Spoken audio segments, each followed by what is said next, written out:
Hey, it is dotNYC. I'm Jeff Jarvis from the CUNY Graduate School of Journalism right here in the center of the universe, Times Square. And we're getting our second pitch show, Ready Demo Launch. We did our first. Frankly, we had a few sound problems. This time, everything is set and ready on both our fancy cameras and on our Mevo on Facebook Live. So say hello to everybody. We're trying to figure out how to spotlight the incredible amount of innovation that's going on in New York City with startups. And so we have here our little friendly version of Shark Tank. The people with me are going to be nice.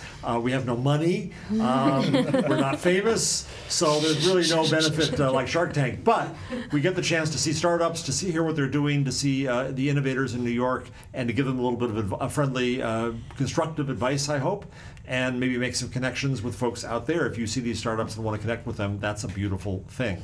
So I'm here with my two fellow panelists of the day, our friend Peter Shanley from Civic Hall, who's in charge of relationships, partnerships, and strategy there. And Peter came and did an Instructable here the other day for another kind of dotNYC show we're trying in education. And next to him is Sapna Shah, who is the principal of Red Giraffe Advisors, an investor in retail and fashion and those kinds of areas, right? Exactly. That's the great thing about the New York tech scene, is that it's not like Silicon Valley, it's pure software ate the world. Whereas here, it's about connections between and among various industries and sectors of society, right? I think here you also see more people leading with the problem and not enamored with just the solution. Yeah. Well, most times. Yeah. How much in fashion investment do you find technology having an impact or not? So I'm focused more on the fashion tech and retail tech side. Okay. So I think those are industries that have just been around and the same for a very long time and are being disrupted right now. So it's an exciting time to be in those spaces, and it's also the right place to be, right? New York City, I mean, this is where you want to be if you want to be in retail tech and fashion tech. You Right. don't necessarily want to be in Silicon Valley. This is where the industry is. Amen. So we have 4 startups that we're going to look at, and they'll each get about 2 minutes to present. We'll give a reaction. They'll get to give their reaction back, and then we'll go on to the next one, and that's the show. All right? So first, we have, from Cooper Union's Invention Factory, which has a whole bunch of great students. We've met one before that had the last time we were on with one of your colleagues from that program, we had somebody who could staple wounds, which is a little gross and grotesque, but it was really cool in a gross and grotesque way. And so this time we have Tom Chan and Ben Ma here to tell us about their spill-resistant coffee cup. So, gentlemen, over to you. Okay, I'm Tom. So I'm Ben. And we are both mechanical engineering students at the Cooper Union. We teamed up in a program called Cooper Union's Invention Factory, founded by Professor Wolf and Professor Lima. And essentially, it's a competition in which students have to come up with an awesome idea. They had to prototype it in 6 weeks. They had to pitch it to venture capitalists, lawyers, engineers, etc. And we're trying to win cash and prestige. So thanks to the professors, we were able to invent this spill-resistant disposable cup. It's essentially a plastic-free cup that prevents that, let's say, if you get a cup from a coffee shop like Starbucks, if you decided to drop it by mistake, it will barely spill, and it doesn't use any plastic. In order to show you what the cup feels like, I would like to show. We made a video that we would like to show it to you. Finish this by 4. Yes, sir.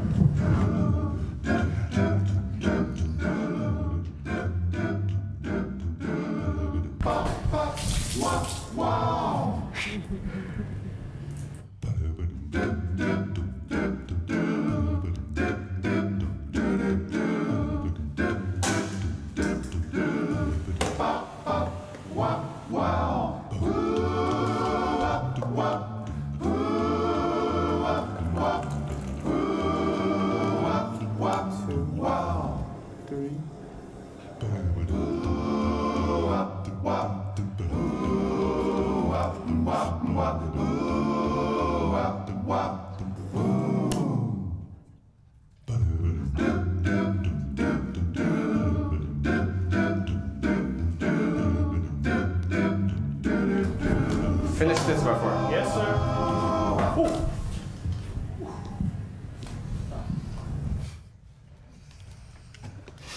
So yeah, you can see, the problem and our solution basically presents itself, right? We made a better cup, right? So our cup is spill resistant and it has the potential to be environmentally friendly, right? As you can see by the video, we barely spilled a drop compared to traditional cups. And our cup doesn't use the plastic lid, so that saves billions of lids being thrown into the landfills every single year. So, I mean, if you think about how much cups we go through, coffee cups, and whether it's from Dunkin' Donuts to Starbucks to the coffees in your offices to my school cafeteria, all of them use paper cups. And it's predicted that by 2018, the U.S. cup and lid industry is going to approach around $10 billion. Now, that's a $10 billion industry that's been pretty much untouched for decades. Right? That means that we have the potential to disrupt this market, and we think that our cup is able to do that. So at the moment, we're still considering our models for our business and which approach that we should take. The very standard, obvious approach would just be to be the own supplier that would give their cups to the customers. In this case, the retailers like your large coffee houses and the like. Which means talking to the manufacturers, securing that, and also talking to the companies, develop the channels to create the sustainable company. But given that we're still undergraduate students and we don't have the capital or a lot of the time to invest solely into this company, we're taking more of a licensing approach. That means securing IPs. So what we've done so far is we've filed, you might have seen, so we're working on filing provisionals, so we'll be patent pending, and we're working towards a non-provisional in the United States as well. So we also have a Japanese investor actually that came and talked to us, and he was interested in creating the cup for a Japanese non-provisional patent. So we'll be working with his company to talk about manufacturing, pricing, scalability, and possibly manufacture the first batch for people to test and use. So we're really excited for this, and we're hoping that maybe within a couple of years or so, you'll be seeing these cups out in your everyday life. Great. Amazing. Sapna, reaction? Well, so I think the video was great, right? It really kind of showed you that this, doesn't spill when you knock it over, and I think it was really kind of a useful tool. I think you've made something really interesting. I really like the kind of origami-ness of it. I guess it is. You very much admitted that it is early and that you're still trying to figure out how you want to go about this business, and you're still in school. So I think it's very impressive what you've done so far. I think what I would like to hear more about is kind of the construction of the cup. Like if you think about plastic lids, keep it from getting too wet at the top, right? So kind of how does this compare in use to like a Starbucks cup with a lid, and how much would it be as kind of versatile or as easy to kind of walk with and drink? In your video, you kind of show like a chugging kind of motion. Like that's not necessarily how I drink my coffee, although some days I do need that for sure. But so, a little bit more about that kind of cup design and sort of what you think and what pieces of it really are patentable. Okay. So in terms of, just address one of the things was the chugging. So these are actually non-functioning prototypes. They're models that we created during the program about a little over a year ago. And they're put together using adhesives, so that we didn't want to actually drink from the cups with adhesives and all these chemicals in it. So that's why we showed the motion of it. However, that being said, the design of the cup, there's a lot that went into comparing it to regular use to make sure it wasn't too far and too crazy that people wouldn't be familiar enough with it. Originally, we had prototypes where the cup was almost entirely square, but you see at the bottom it's tapered to be circular. And you could try to hold it in your hand. We've conducted customer interviews and talked to people, validated, and they seem that the feel of the cup is circular enough that it's not too unfamiliar, and the shape, the tapered bottom, allows you to fit into standard cup holders and anything that traditional cups would fit towards. Curious, as you mentioned, kind of customer development and validating some of your assumptions with the consumers who are holding this in their hand. Did you do similar testing with baristas to see, is the stackable aspect of it valuable, like in terms of behind the counter? Have you kind of engaged or done research with the businesses who would actually have to put this into their workflow?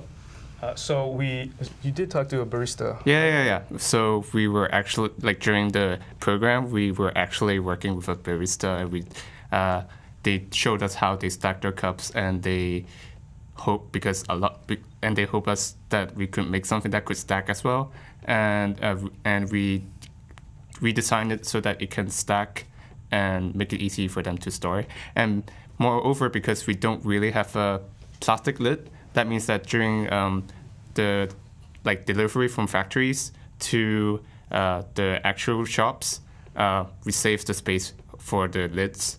So I think that's another advantage. Mm-hmm. Yeah. Any idea what the unit cost is going to be to make these? So in terms of material costs, we're approximately, so we can't give you a number right now. Right. But in terms of material cost, the way we designed it was that it's approximately the same material cost as a standard cup. Without the lid?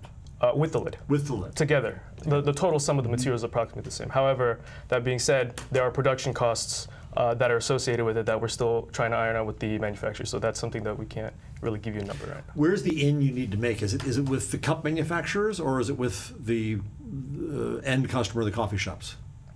In other words, is the deal you need to go make with, I don't know the name of a cup manufacturer, but Cup X, or with Starbucks? So because we're taking the licensing, we're going with the licensing approach. We're probably going to be talking towards third-party companies, such as possibly the distributors, the cup suppliers that will be giving these cups to the businesses that will end up using it, such as Starbucks or dotNYC, which will then go to the end user, which is everybody else. If we were to take the alternative approach, the first one that I mentioned, which was to try to create this as our own business, to be our own supplier, that would require us to be talking to companies like Starbucks and dotNYC and coffee shops to see if they're interested in. Yeah, to riff off of that question, I had similar inquiry around go-to-market. And who you go to market first with is not necessarily who you will be selling to 3 years down the line, right? But I could see, small, medium businesses, maybe easier to work with, but smaller scale. Offices or cafeterias are a totally different channel, and you'd have to prioritize different things in positioning and even feature set for them. There's also potentially conferences and events. Yeah. And there's a lot of eco-sustainability kind of buzz in large concert and kind of festivals. As well as the kind of Starbucks kind of mass route. And so I think the thought and challenge is you can't go to market across all 4 of those segments or personas at once. Of course. And so do you have a sense of where kind of your easiest conversations might be, or also kind of which might be the best ROI in terms of generating buzz and brand awareness? Okay, so in terms of the first person that we're thinking of going to, most likely going to be the small businesses, the small coffee shops, independently owned. And that's mostly because it's a lot easier to go up and say, we're going to give you 1,000 cups or so to just test out and work with, rather than going to a large company like Starbucks saying, we need 1 million cups for you to test. And just the scale is far too large for what we have at the moment. And that doesn't mean that, a couple of years down the line, like you said, we can't go back and say, we have empirical data saying, this is good, it works, people like it. Right? And then the conversation then, will be whatever it's like that. Another thing I was going to probe on is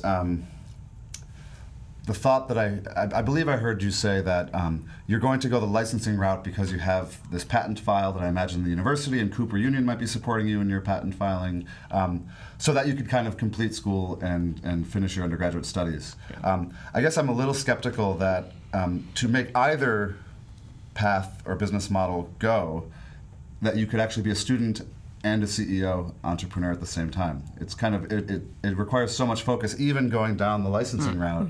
Are you worried that, this is kind of a side project where, if you don't focus on it full time, it won't kind of see the light of day the way you want? Not really. I mean, they're all, like, Cooper is to us, it's a really hard school. We spent all weekends working. But that said, even though there are worries, we still hope for the best, and we're doing everything we can to get this along the road. And right now we are applying for a grant for VentureWell. It's called VentureWell A-Team, and then they're going to give, if they accept us, they'll give us a grant that enables us to learn like a business model practices during the winter break, which we will have a lot of time. And I don't want our student status to limit what we can do, because we want to have faith in our cup. And this is and this is this is what we love doing. This is what we're doing since we were kids. This is what we expect to be doing in the future. You came into Cooper Union planning to be entrepreneurs. Well, we came into Cooper Union wanting to create something to innovate, and whether or not it ends up being the business CEO type, it's something that comes up. But it's not like we're freshmen who are just starting off who have 4 more years to go. We're almost done. Just a couple more years, we can devote time and effort and whatever else we need to do to move this forward. So, Sapna, you're on the board of New York Angels. Yes. And how far along in the process does a company like this have to be able to pitch there? Much further, obviously. And that actually relates to what I was just about to ask is, this is a product and you've invented a product, but it's not a company yet, right? And so, when you kind of, to Jeff's point, when you want to go out and pitch investors, you need to have a company. And some of the things we've talked about here are part of that. But other pieces of it is that this is just one item. And my guess is that you have ideas for other products as well. One of the, as we were talking about markets, it struck me that actually this would be incredibly useful for people with children who spill their drinks every single day, even sometimes when they're in middle school. But that wouldn't be like a personal reflection of my children at all. Neither mine, neither. Never have. Not even this morning. But I think that kind of thinking through some of that and kind of what are the resources it would take to go down these various paths, and who are the other team members you need, kind of having that financial business plan. You said you're looking into kind of manufacturing and what these things would cost, but I think having that whole package together gets you much further down the line, in terms of investment and talking to investors. Thank you. Great. Good luck. Right, it's really thank you. exciting to see entrepreneurs coming up from the student ranks in New York. We support that here at CUNY. So thank you very much. Thank you you so very much. much. Thank you. Thanks. Thanks for having us. Keep us in touch. Definitely.